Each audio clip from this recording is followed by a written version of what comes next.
services and stuff to recognize that the consumer has a voice, and CICA is one of those voices that they need and must start recognizing. History of collaborating together.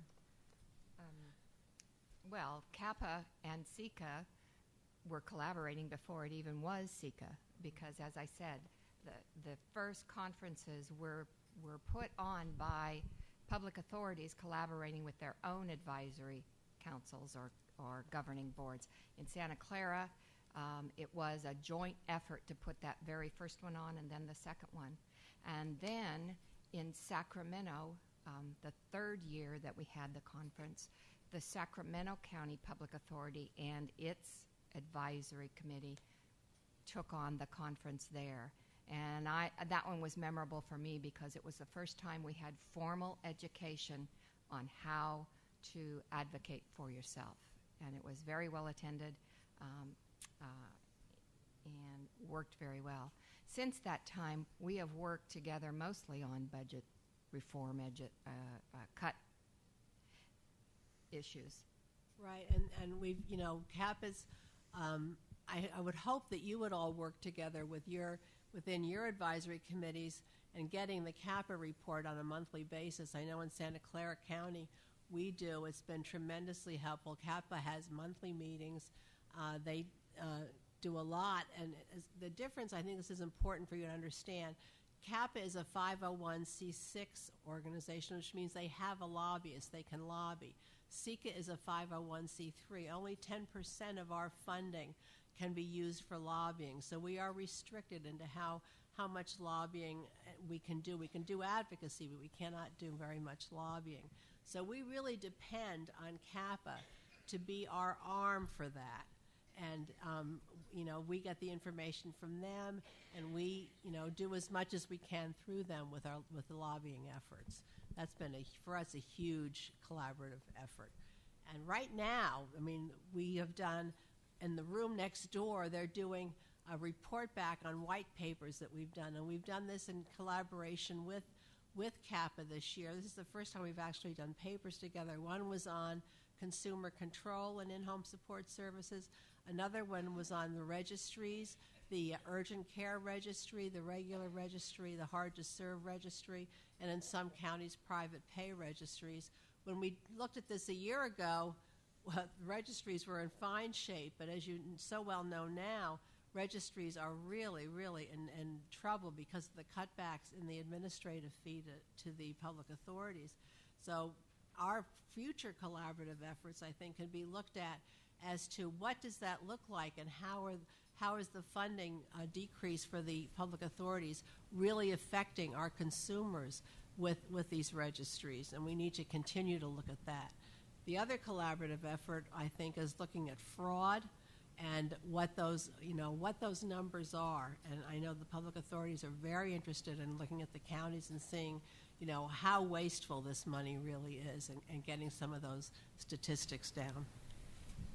I think also future collaborations, once we're not spending most of our energies and our resources on fighting budget cuts, but future collaborations between us can be that shared knowledge and teaching each other, jointly learning about long-term care, about independence, about talking to our legislators, talking to the people that matter, making the differences.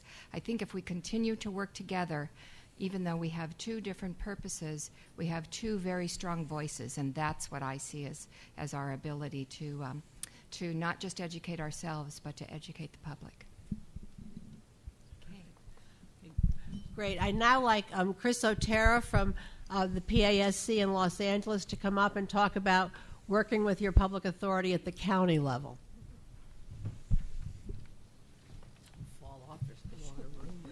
Thank you. I know that the dynamics in the state, in every county, are different, but I think that you're going to hear the theme, which started this morning, that is that we all have to collaborate and work together.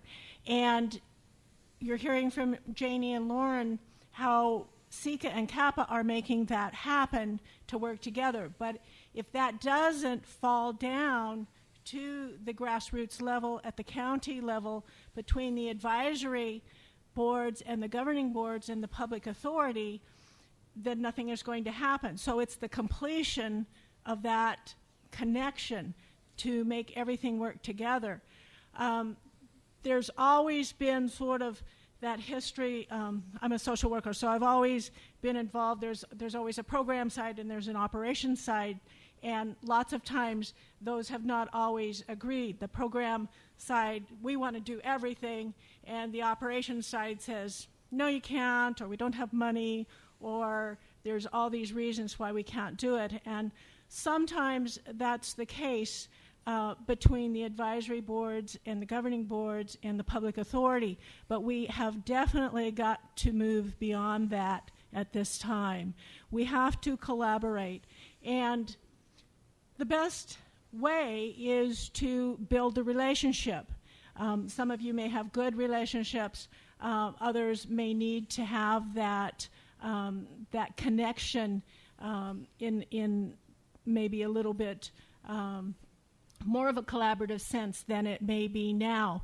But it's extremely important. And so public authority is the nuts and bolts, and we must make that the central entity at the county level that we can work with to make things happen.